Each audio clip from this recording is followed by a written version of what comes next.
ನೋಡಿ, ಇತ್ತೀಚೆಗೆ ಮೇಲೆ ಏನು ಕಾಣ್ತಾ ಇದೆಯಲ್ಲ, ಈ ವಿಡಿಯೋನ ನೀವು ಪ್ರತಿಯೊಬ್ಬರು ನೋಡಿರ್ತೀರಾ. ಇದ್ರ ಬಗ್ಗೆ ಗೊತ್ತಿರೋರು ವಿಡಿಯೋನ ಸ್ಕಿಪ್ ಮಾಡಿ, ಗೊತ್ತಿಲ್ಲದೆ ಇರೋರು ಪೂರ್ತಿ ವಿಡಿಯೋ ನೋಡಿ. ಇದು ಎಂಥ ಮನಸ್ಸಿಗೆ ನೋವಾಗೋ ಘಟನೆ ಅಂತಂದರೆ ನಿಮ್ಗೆ ಅರ್ಥ ಆಗುತ್ತೆ. ಪೂರ್ತಿ ವಿಡಿಯೋನ ಸ್ಕಿಪ್ ಮಾಡದೆ ನೋಡಿ. ಯಾರ ಋಣ ಬೇಕಾದರೂ ತೀರಿಸ್ಬೋದು, ಆದರೆ ತಂದೆ ತಾಯಿ ಋಣ ತೀರಿಸಬೇಕು ಅಂತಂದರೆ ನಾವು ಎಷ್ಟೇ ಜನ್ಮ ಎತ್ತು ಬಂದರೂ ಕೂಡ ಅದು ಸಾಧ್ಯವಿಲ್ಲ.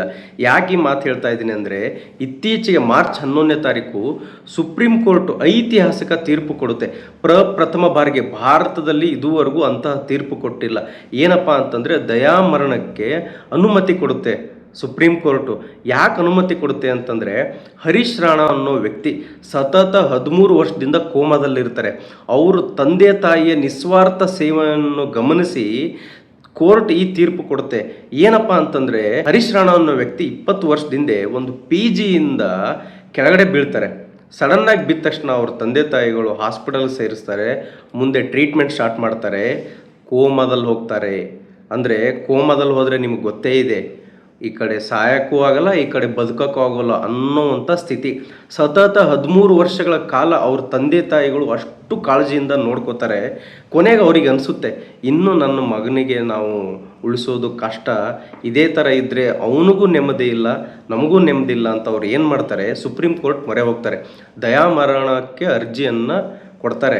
ಮುಂದೆ ಸುಪ್ರೀಂ ಕೋರ್ಟು ಅದನ್ನೆಲ್ಲ ಅವ್ರ ತಂದೆ ತಾಯಿಯರ ಬಹಳ ನಿಸ್ವಾರ್ಥ ಸೇವೆಯನ್ನು ಗಮನಿಸಿ ಮೊನ್ನೆ ಅನುಮತಿ ಕೊಡ್ತಾರೆ. ನೋಡಿ, ತಂದೆ ತಾಯಿಗಳು ಎಷ್ಟು ಕಷ್ಟಪಟ್ಟಿರ್ತಾರೆ ಆ ಜೀವನ ಉಳಿಸ್ಕೊಳ್ಳೋಕ್ಕೆ. ಅಂದರೆ ಈ ಘಟನೆ ಏನಿದೆಯಲ್ಲ, ಮನಸ್ಸಿಗೆ ಘಾತ ಅನಿಸುತ್ತೆ.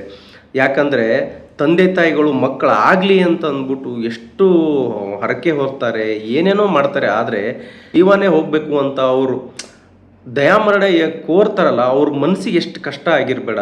ಸತತ 13 ವರ್ಷ ನೋಡಿ, ನಾವೆಲ್ಲ ಚೆನ್ನಾಗಿದ್ದೆ, ನಮಗೆ ಸ್ವಲ್ಪ ಹುಷಾರಾದರೆ ನಮ್ಗೆ ಇರಿಸು ಮುರುಸು ಆಗುತ್ತೆ, ತಂದೆ ತಾಯಿಗಳು ಇರಿಸು ಮುರುಸು ಆಗುತ್ತೆ, ಜೊತೆಲಿದ್ದವ್ರಿಗೂ ಇರಿಸು ಮುರುಸು ಆಗುತ್ತೆ.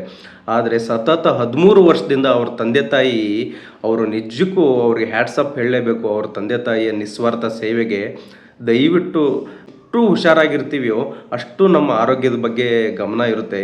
ಇಂತಹ ಘಟನೆಗಳು ಯಾವುದೂ ಆಗಬಾರ್ದು. ನೋಡಿ, PGಯಿಂದ ಜಸ್ಟು ಫೋನಲ್ಲಿ ಮಾತಾಡಬೇಕಾದ್ರೆ ಕೆಳಗಡೆ ಬಿದ್ದಿರೋ ವ್ಯಕ್ತಿ ಸತತ 13 ವರ್ಷ ಕೋಮಾದಲ್ಲಿದ್ದು ಅಂತಂದರೆ ಎಂಥ ಘಟನೆ ಇದು.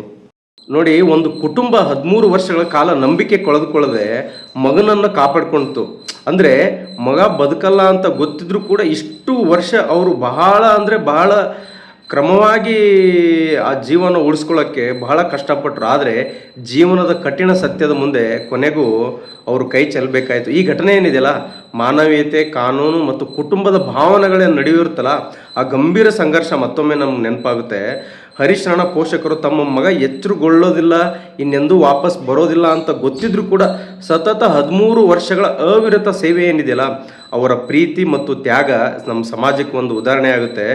ನಿಜವಾಗ್ಲೂ ಒಂದು ಕುಟುಂಬ 13 ವರ್ಷದ ನಿರೀಕ್ಷೆ, ಆ ಪ್ರಾರ್ಥನೆ ಏನಿತ್ತಲ್ಲ, ಆ ನೋವು ಅಂತ್ಯಗೊಂಡಿತ್ತು. ಇದರಿಂದಲಾದರೂ ಕೂಡ ಹರೀಶ್ ರಾಣಾ ಅವರ ಆತ್ಮಕ್ಕೆ ಶಾಂತಿ ಸಿಗಲಿ ಅನ್ನೋದಷ್ಟೇ ನಾನು ಹೇಳೋಕ್ಕೆ ಇಷ್ಟಪಡ್ತೀನಿ. ದಯವಿಟ್ಟು ತಂದೆ ತಾಯಿಗಳು ಚೆನ್ನಾಗಿದ್ದಾಗ ನಿಮ್ಮ ಮಕ್ಕಳು ನೋಡ್ಕೊರಿ, ನೀವುಗಳು ತಂದೆ ತಾಯಿನ ಚೆನ್ನಾಗಿ ನೋಡ್ಕೊಳ್ಳಿ ಅನ್ನೋದಷ್ಟೇ ನನ್ನ ಮಾತು.